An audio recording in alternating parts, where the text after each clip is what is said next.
ngijabula into engakaze ngibone. Sathi masiqala leli phupho sinomfakakuba sasingazi ukuthi kuyoba nje. Kodwa namhlanje sikwazile ukuthi sihlanganise wonke amaciko. Sasho sathi lento akuyona umuntu oyedwa kodwa kuye ngabasikande wonke. UMasikandi ubumbanile washo wathi ufuna ukuqinisekisa ukuthi nawe uyahlonishwa.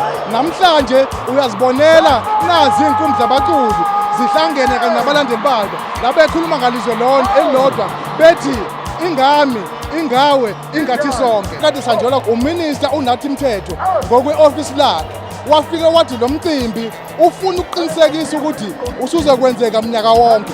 Uphinde wakusho futhi lokho wathi njengoba kade bexhasile bebengeke bakwazi ukuchaza umongameli wezwe engavumile usho le yena uKamatamela. Wathi lo mcimbi ufuna wenzeka mnyaka wonke. Wasethi uyasimema singamaZulu ufuna sihambe siye ePolokwane siyowenza khona.